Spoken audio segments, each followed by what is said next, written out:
आप जी यहाँ आ गए अपने बालक बुद्धि से गलती करके।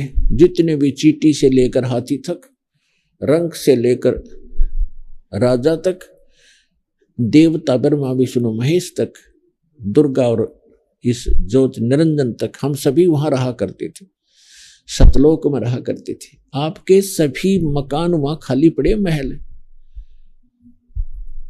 आपने यहां तो आप प्रत्येक प्राणी चाहता है कि बड़ी कोठी हो, जिसको भी जरा सी कोई पोस्ट मिल जाती है या जिसके पास कोई पैसे अपने पेट के निर्वाह से ज्यादा हो जाते हैं, तो उसकी वृत्ति क्या होती है, बढ़िया कोठी बनाऊं, चारों तरफ पार्क हो, आगे बाग बगीचे हो, उसमें झरने बह रहे हो, झूले डाल रखे हो। आपने देखा ये नकली सुख यहाँ ट्राई करते हैं बनाने की, कोई छोटा मोटा अच्छी पोस्ट हो, उसके कोठी में कि तो झूला लग रहा है, कि तो छोटे मोटे फुहारे लग रहे हैं, कोई पार्क बना रखा है।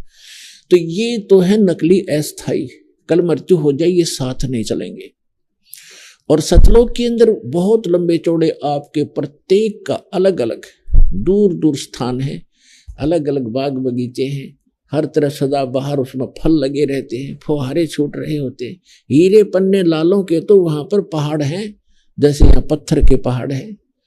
तो ऐसे लोग को छोड़कर हम यहाँ आगे, एक हीरा मिल जाए किसी ने, ओहो छुपाए फिरे, नौका बहुत बड़ी चीज मिल गई, और वहां ठोकरों में पड़े हैं ये हीरे आपके। तो कहने का भाव ये है कि हम उस सुख में सथल को छोड़कर अपनी बालक बुद्धि से गलती से यहां फंस गए, और यहां से निकालने का तरीका केवल वो समर्थ ही बताता है। ये काल भगवान हमें इस ज्ञान का पता नहीं लगने देता। परमेश्वर ने जब हम गलती करके आए थे, उसी समय कुछ समय के उपरांत ये पूरा ज्ञान, सूक्ष्म वेद इंक्लूडिंग चारों वेद, ये सारा ज्ञान भेज दिया था, फैक्स कर दिया था इस काल यानी सर्वपुरुष ज्योत स्वरूपी निरंजन के अंतःकरण में।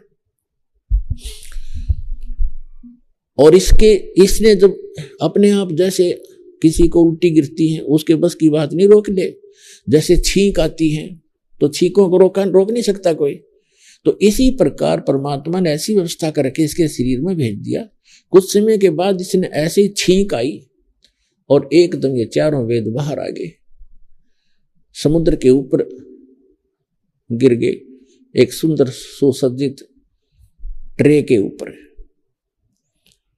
इसने ही चारों वेद उठाए, एक ही वेद था ये, इसने उसको पढ़ा, फिर इसने देखा कि इसके अंदर उस परमात्मा की पूरी जानकारी है, उस सतलोक की जानकारी है, वहां की व्यवस्था की जानकारी है, और मेरे अंतर्गत जितने प्राणी हैं इनको वो पता लग गया तो सब भाग जाएंगे, और तेरे को श्राप लगा, इसको श्राप लगा है इसकी गलती से 1 लाख मानव शरीरधारी प्राणियों का नियत आहार करने का।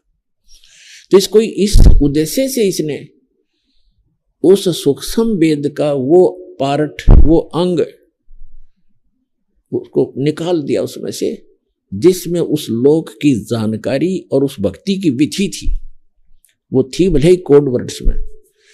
तो इसने वो बिल्कुल जानकारी समाप्त कर दी, और वो वेद रख जरूर दिए, क्योंकि यहाँ के इसको भी चाहिए थे, इसके ऋषि मुनियों को इसमें जख मारने के लिए वो रख दिए, जिसमें कोई मोक्ष मार्ग नहीं है, ज्ञान अवश्य है इन चारों वेदों में।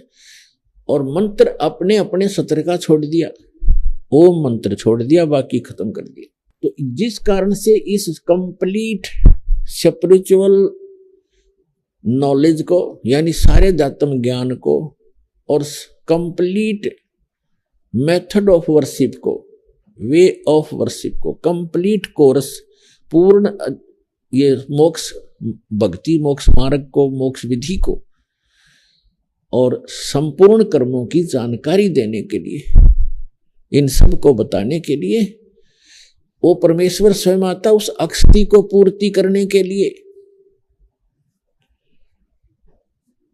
और जो आज हम सत्संग सुन रहे हैं, ये उसी उपलक्ष्य में है कि वो परमात्मा आज से लगभग 600 वर्ष पूर्व सन 1398 में वो परमात्मा सतलोक से अपने निज स्थान से सुखमय स्थान को छोड़कर अपनी आत्माओं के लिए, आपके लिए भटक रहे हैं भगवान। वहां से चलकर यहाँ भारतवर्ष की काशी शहर में, भारतवर्ष की नगरी काशी में एक लहर तारा नामक तालाब के अंदर एक कमल के फूल के ऊपर आकर विराजमान हो गए सतलोक से चलकर। और फिर वहां से एक नीरू नीमा नाम के जो निसंतान थे पति पत्नी, वो उठा ले गए। परमात्मा की परवरिश की लीला उन्हीं के माध्यम से हुई। और वो जुलाहे थे, कर्म से जुलाहे थे, जिस कारण से परमात्मा भी जुलाहा कहलाए। वो भी वही कर्म करते थे, क्योंकि परमात्मा, जैसे बहुत बार दास बताता रहा है कि परमात्मा हमारी 3 स्थिति में हम सबकी केयर टेक करता है, देखभाल करता है। एक स्थिति में तो परमात्मा सतलोक में एक बहुत बड़े गुम्बज के अंदर, मंदिर नुमा एक बहुत बड़ा गुम्बज है,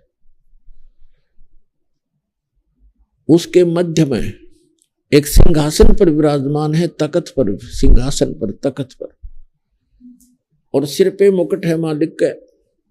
ऊपर एक बहुत बड़ा सफेद छत्र है। वहां जैसे राजा विराजमान होते हैं ऐसे बैठे हैं, और उनके एक रोमकूप में करोड़ सूर्य करोड़ चंद्रमा मिला दे, इतनी रोशनी उनके एक रोमकूप की समझो, और पूरी बॉडी की कितनी होगी अंडरस्टूड है। एक स्थिति तो वो है, और इसका प्रमाण वेदों में भी है। ऋग्वेद मंडल नंबर 9 सूक्त 1 मंत्र 8 और 9 में, 8 में कहा है कि वो 3 स्थिति के शरीर के माध्यम से परमात्मा आपको संभालता है, धारण पोषण करता है। और दूसरी स्थिति उसकी है कि वहां से चलकर आता है, एक शिशु रूप धारण कर लेता है, अपने रूप को हल्का कर लेता है, शरीर अपने स्वरूप को हल्का करके तेज, हल्के तेज पुंज का बना के एक शिशु रूप धारण करके कमल के फूल पर विराजमान होते हैं। प्रत्येक युग में ये लीला करते हैं।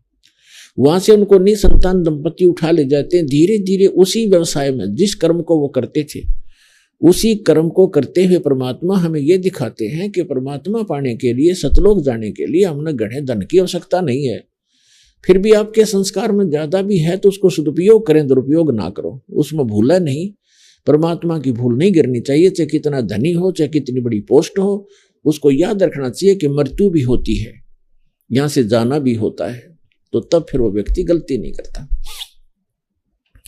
तो दूसरी स्थिति ये परमात्मा के, वो चारों युगों में आते हैं और ऐसी लीला करते हैं। और तीसरी स्थिति यह है कि वो जब चाहे कभी भी एक साधु महात्मा का रूप बना करके या कोई भी रूप बना करके अच्छी आत्माओं को मिलते हैं, उनको सत उपदेश देते हैं, सतलोक ले जाते हैं, वापस छोड़ते हैं, उनको अपने से परिचित कराते हैं। फिर वो महापुरुष परमात्मा को साक्षात देखकर वहां जहां वो रहता है उस सारी व्यवस्था को देख करके, और जो विधि वो बताता है उनको भक्ति करने की, क्योंकि वो जगत गुरु भी है, तो वो संत उसी साधना को करते हैं जो भगवान बताते हैं, ऊपर से देख कर भी आते हैं। फिर वो आंखों देखा वर्णन भी अपनी अमृतवाणी रूपी एफिडेविट लिख जाते हैं, और जो साधना वो करते हैं वह भी वर्णित कर देते हैं। लेकिन उसको हम समझ नहीं पाए, क्योंकि हम दूसरे रंग में अज्ञान से परिपूर्ण होते हैं, और अन्य साधना करके ही हम अपना मोक्ष समझते रहते हैं, जिस कारण से हम भगवान और उन महापुरुषों, परमात्मा और परमात्मा से परिचित महापुरुषों के अमृतवाणियों को नहीं समझ सके और ना सदग्रंथों को समझ सके। तो परमात्मा कहते उनमें से किन किन को मिले हैं भगवान, जो तीसरी स्थिति में आते हैं कि कभी भी आकर के किसी साधु संत महात्मा का रूप बना करके किसी भी अच्छी आत्मा, दृढ़ आत्मा, अच्छी भक्त को, दृढ़ भक्त को मिलते हैं, उनको तत्व ज्ञान, यथार्थ ज्ञान से परिचित कराते हैं। तो उनमें से कौन कौन है जो दास के नॉलेज में है? आदरणीय धर्मदास साहिब जी बांधवगढ़ वाले, आदरणीय मलुकदास साहिब जी, आदरणीय नानक साहिब जी जो सिख धर्म के प्रवर्तक हैं, जिनको भगवान सीधे आके जिंदा महात्मा के रूप में मिले हैं इस कलयुग में। आदरणीय दादू साहिब जी, आदरणीय गरीबदास साहिब जी, गांव छुड़ानी, जिला झज्जर, हरियाणा वाले। आदरणीय गीसा दास साहिब जी, गांव खेखड़ा, अब तो जिला बागपत हो गया बताते हैं, पहले जिला मेरठ था, उत्तर प्रदेश वाले। और आदरणीय स्वामी रामानंद जी ब्राह्मण थे, पंडित, बड़े विद्वान, वेदों के और गीता के माने जाते थे, काशी में रहते थे। 5 वर्ष की आयु में परमात्मा उनको मिले थे। तो इन महापुरुषों को परमात्मा मिले और उनको सचखंड लेकर वापस छोड़ा, उस सुख में स्थान पर ले गए जहां के गुणगान ये दास कर रहा है कि वहां जाने के बाद जीव की कभी जन्म मृत्यु नहीं होती, लेकिन वहां जाने की एक विधि है स्थायी स्थान पाने की। वैसे तो सभी महापुरुष गए, उन्होंने सब ने यही कहा कि भगवान हमें यही रख लो, तो परमात्मा ने उनसे कहा कि बच्चों ऐसे नहीं रख सकेंगे, आप जाइए, आपको ऐसे मंत्र देंगे, आप शीघ्र ही धनी हो जाओगे सत भक्ति करके, और उस भक्ति की शक्ति से आप यहां आ सकोगे। तो उन्होंने ऐसा ही किया, भक्ति की जो यथार्थ भगवान ने बताई थी, और सतलोक चले गए, अपना आंखों देखा, जो भी विवरण था, जो साधना उन्होंने की, जो सतखंड जैसा है वहां ऐसी स्थिति है, वो अपनी अमृत वाणी में उन्होंने बोल बोल के लिखती लिखवा दी।